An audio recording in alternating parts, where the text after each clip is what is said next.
अस्सलाम वालेकुम। Joints health YouTube channel में खुशामदीद। अगर आपके घुटनों में दर्द रहता है, आपकी टांगों में बहुत ज़्यादा दर्द रहने लगा है, पट्ठों में खिंचाव रहने लगा है और इसकी बुनियादी वजह आपके जिस्म में प्रोटीन लेवल का कम होना है, तो आज की इस वीडियो में हम आपको प्रोटीन लेवल को पूरा करने का एक घरेलू नुस्खा बताएंगे जिसको आप घर में रहते हुए बआसानी तैयार करके अपने जिस्म में प्रोटीन की कमी को पूरा कर सकेंगे, अपनी हड्डियों को, पट्ठों को, नसों को मजबूत कर पाएंगे, घुटनों की कड़कड़ कटकट और दर्द से बआसानी निजात हासिल कर सकेंगे। लिहाजा इस वीडियो को आप मुकम्मल देखिए, बेल आइकन प्रेस करके चैनल को ज़रूर सब्सक्राइब कर लिया करें ताकि आप जॉइंट्स हेल्थ यूट्यूब चैनल की फैमिली का हिस्सा बने और आइंदा आने वाली वीडियो का नोटिफिकेशन सबसे पहले आपको मिल सके।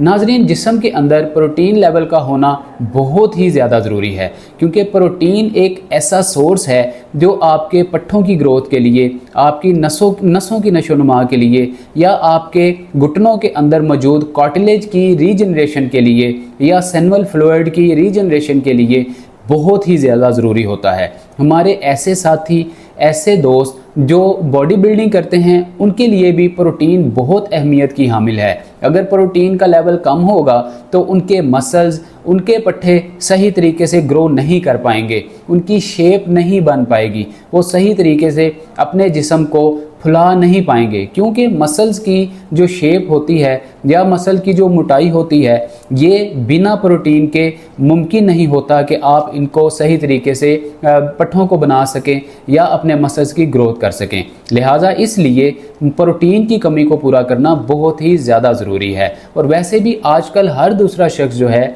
एंजाइटी, डिप्रेशन और स्ट्रेस में दिन ब दिन मुब्तला होता चला जा रहा है और इसके साथ साथ प्रोटीन की कमी की वजह से आर्थराइटिस के मसाइल बहुत ज़्यादा देखने को आते हैं। घुटनों का दर्द, ऑस्टियोआर्थराइटिस, रोमाटॉइड आर्थराइटिस और कहीं ना कहीं ऑस्टियोपोरोसिस का मसला भी हमारे सीनियर्स में जो 50-60 साल की उम्र से ज़्यादा के लोग हैं उनमें बहुत ज़्यादा कॉमन होता जा रहा है।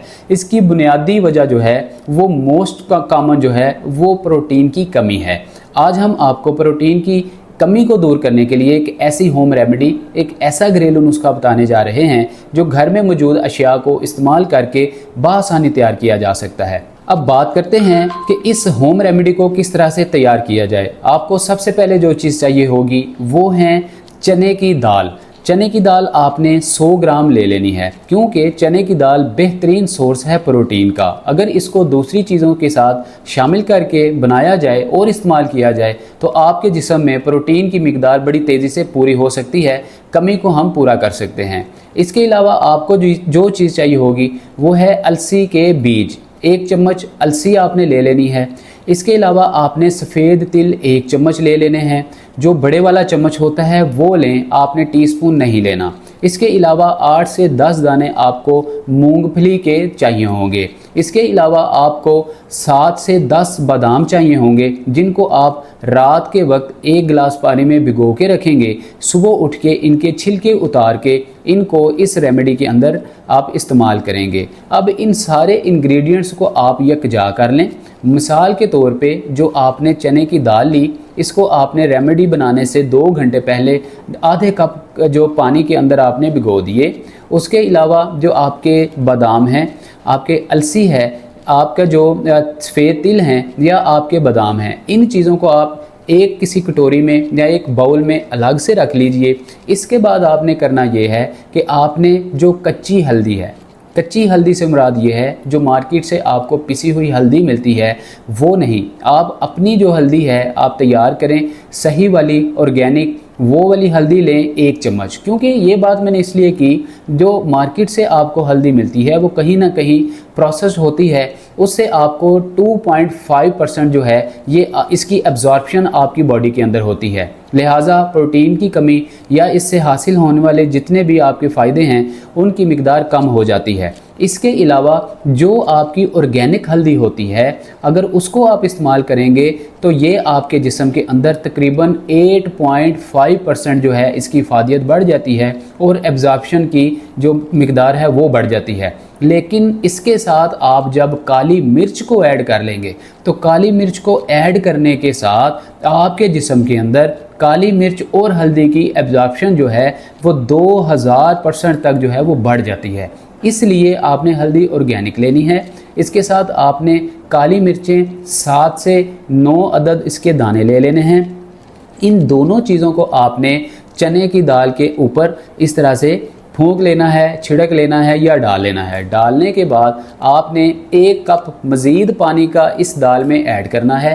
फ्राई पैन जिसकी कि 2, 4, 5 तय मोटाई होती है फ्राई पैन की, उस फ्राई पैन में डाल के आपने इसको स्टीम लगा देना है बिल्कुल लो फ्लेम पे। आपने इस दाल को जब चूल्हे पे स्टीम पे रखना है, तकरीबन आपने 20 मिनट इसका टाइम लगाना है और बिल्कुल लो फ्लेम पे आपने इसको स्टीम देनी है। इसके बाद आप साथ साथ 20 मिनट के अंदर अंदर आपने जो दूसरे आपके इंग्रेडिएंट्स हैं, बादाम, आपकी मूंगफली है, अलसी है, सफ़ेद तिल हैं, इन सारी चीज़ों को, जो 2 अखरोट हैं, इन सारे इंग्रेडिएंट्स को आपने मैश कर लेना है, आपने ग्राइंड कर लेना है। ग्राइंड करने से पहले थोड़ा सा आप इसमें पानी ऐड कर लें। तकरीबन आप कह लें कि 1/4 कप जो है वो आप पानी ऐड कर लें, ताकि सारी चीज़ें सही तरीके से मिक्सअप हो जाएं और बिल्कुल ड्राई ना रहें, थोड़ी सी वेट भी हो जाएं।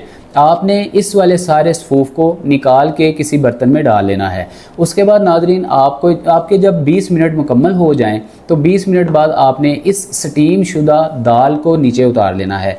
अब आपने इस स्टीम शुदा दाल के अंदर, जिसके अंदर हल्दी और आपका जो काली मिर्च है, ब्लैक पेपर है, ऑलरेडी ऐड है, आपने इसके अंदर टमाटर और प्याज इसको काट के छोटा छोटा आपने शामिल कर लेना है और मिक्सअप कर लेना है, ताकि आपका टेस्ट भी अच्छा बन पाए और आप या आपके घर वाले जिनको प्रोटीन की कमी है, या वैसे ही आप इसको प्रोटीन के तौर पे यूज़ कर सकते हैं, तो इसको खाने में आपको किसी किस्म की उकताहट, उलझन महसूस ना हो। इसके साथ आपने जो टमाटर और प्याज ऐड करना है उसको मिक्स कर लें। उसके बाद बाकी जो आपने पेस्ट बनाया था या सफ़ूफ बनाया था बाकी चीज़ों का, बादाम के साथ मिलाकर, उसको इसके ऊपर आपने ऐड कर लेना है। ऐड करने के बाद ज़्यादा मिक्सअप करने की ज़रूरत नहीं है, हल्का हल्का बस सारे आपके दाल के अंदर ये चीज़ें ऐड हो जाएं, मिक्स हो जाएं, ताकि प्रॉपर बैलेंस इसका टेस्ट आ जाए। इसके ऊपर अब अगर थोड़ा सा आप इसका मज़ीद टेस्ट बेहतर बनाना चाहते हैं, थोड़ी सी आप सौंगी या इसके ऊपर इलायची फूंक दें, या आप इलायची का पाउडर भी फूंक सकते हैं, डाल सकते हैं, या इसके साथ अगर आप चाहते हैं तो थोड़ा सा कोकोनट या इस तरह की या किशमिश टाइप आप चीज़ें जो हैं ऊपर डाल सकते हैं, नट्स भी डाल सकते हैं। इसके साथ इसका बहुत अच्छा टेस्ट हो जाएगा, आपको खाने में भला लगेगा, अच्छा लगेगा। ये बेहतरीन सोर्स है आपकी प्रोटीन का। अब इसको खाने का बेहतरीन टाइम क्या है? हमेशा हम अपने पेशेंट को एडवाइस करते हैं, रिकमेंड करते हैं कि दोपहर को आप 2 चीज़ें खा सकते हैं, क्योंकि हमेशा से आपने सुना होगा कि पेशेंट्स को डॉक्टर एडवाइस करते हैं, रिकमेंड करते हैं कि दोपहर के वक्त सैलड का इस्तेमाल किया जाए। अब सैलड इंसान कितनी देर तक खा सकता है, कितने दिनों तक खा सकता है? आखिर इंसान है, उकता भी जाता है, उसको कुछ थोड़ा सा चेंज चाहिए होता है। दोपहर का वक्त बेहतरीन टाइम है आपके इस प्रोटीन को इस्तेमाल करने का। लिहाजा आप कभी कभी सलाद का इस्तेमाल कर लिया करें, लेकिन मोस्टली ज़्यादातर जो है आप इस प्रोटीन शुदा एक जो हमने होम रेमेडी बनाई है, इसको आपने इस्तेमाल करना है। तकरीबन हफ्ते में आप 3 से 4 दिन लाजमी तौर पे इस प्रोटीन को लिया करें। आपकी हड्डियाँ, आपके पट्टे, आपके घुटनों की दर्द, कार्टिलेज का घिस जाना, नसों का सिकुड़ जाना, खून की रवानगी मुतासर होना, जिस्म में बहुत ज़्यादा कमज़ोरी का आ जाना, ये सारे मसाइल आपके देखते ही देखते हल हो जाएंगे। अब बात करते हैं कि आया इस प्रोटीन नुमा हमारे जो होम रेमेडी है, हमारा जो नुस्खा है, इससे क्या क्या और फ़ायदे हमें हासिल हो सकते हैं? नाज़रीन, इससे हमें गुड फैट भी मिलते हैं। अब गुड फैट जो हैं ये आपको मोटापे से भी बचाते हैं, आपको एंटी एक्नी के प्रॉब्लम से भी बचाते हैं, आपके जिस्म के जितने भी ऐसे पार्ट्स हैं जिनमें झुर्रियाँ पड़ जाती हैं, आपका चेहरा है, हाथ हैं, पाँव हैं, या जिस्म के ऐसे बॉडी के अज़ा हैं जिनमें झुर्रियों का मसला बढ़ जाता है, ख़ास तौर पे हमारे सीनियर्स मर्द व ख़वातीन को। ऐसे लोग अगर इस प्रोटीन को इस्तेमाल करेंगे तो उनकी झुर्रियों के मसाइल, उनके डार्क सर्कल्स के मसाइल, एंजाइटी, डिप्रेशन के मसाइल हल होंगे, उनकी याददाश्त मजबूत होगी, पट्ठे मजबूत होंगे। याद रखिए, जब आपके पट्ठे मजबूत होंगे, अल्टीमेटली आपके घुटनों के ऊपर वज़न कम पड़ेगा, आपका जो कार्टिलेज है वो घिसेगा नहीं, दोनों हड्डियों के, जिसको हम फीमर और टिबियल बोन कहते हैं, जो गैप है वो कम नहीं होगा। क्यों? टेक्निकली बात है, लॉजिकली बात है, जब आपके मसल्स मजबूत होंगे, आपके लिगामेंट्स मजबूत होंगे, तो डेफिनेटली आपकी हड्डियों के ऊपर दबाव कम से कम आएगा और आप जो है वो सेहतमंद और तंदुरुस्त देर तक रह सकेंगे। इस होम रेमेडी से हमें मोनो अनसैचुरेटेड फैट्स भी हासिल होता है और पॉली अनसैचुरेटेड फैट भी हासिल होता है, जिससे आप बहुत सारे अपने जिस्मानी मसाइल को हल कर सकते हैं। बहुत सारे ऐसे पेशेंट जिनको कॉन्स्टिपेशन का मसला दायमी रहता है, जिनको मैदे की खराबी का मसला रहता है, बदहजमी का मसला रहता है, एब्डोमिनल इश्यूज बहुत ज़्यादा रहते हैं, ऐसे सारे के सारे पेशेंट इस प्रोटीन नुमा हमारे घरेलू नुस्खे को इस्तेमाल करके अपने मसाइल से निजात हासिल कर सकते हैं। अब पता कैसे चले कि आपके जिस्म के अंदर प्रोटीन लेवल कम है या ज़्यादा है? इसका छोटा सा एक टेस्ट होता है CRP, सी क्रिएटिव प्रोटीन टेस्ट। इस टेस्ट को आप करवा लें। इस टेस्ट में अगर आपके पॉइंट 10 आते हैं, देन हम कहेंगे कि आपको इसकी डेफिशिएंसी है, इनसफिशिएंसी है या सफिशिएंसी है। इसके मुताबिक हम इसको मेजर करेंगे। अगर 10 से कम आती है, इसका मतलब ये है कि आपके जिस्म के अंदर प्रोटीन लेवल बिल्कुल ठीक है। इन चीज़ों को आप ख्याल रखें, आप ये टेस्ट करवाएं, अपने जिस्म के अंदर प्रोटीन की कमी बिल्कुल ना होने दें। इसके साथ साथ प्रोटीन का सोर्स और कौन सी चीज़ें हैं, आइंदा आने वाली वीडियोज़ में हम आपको ज़रूर बताएंगे। लिहाजा इस प्रोटीन के नुस्खे को आप इस्तेमाल करके अपनी हड्डियों को, अपने पट्ठों को, नसों के सिकुड़ जाने को आप ठीक करें। अपने और अपने प्यारों का ख्याल रखिए। अगर आप हमारे साथ बात करना चाहते हैं, नीचे कमेंट सेक्शन में मैसेज कर सकते हैं या नीचे दिए गए कंसल्टेशन अपॉइंटमेंट बुक करने वाला जो हमारा नंबर है, इस पे बात करके आप हमारी टीम से रब्ता कर सकते हैं। आपको टाइम दिया जाएगा, आप हमारे साथ अपनी प्रॉब्लम शेयर कर सकते हैं। इसी के साथ हमें दीजिए इजाज़त। अपना बहुत सारा ख्याल रखिए। अस्सलाम वालेकुम वरहमतुल्लाह।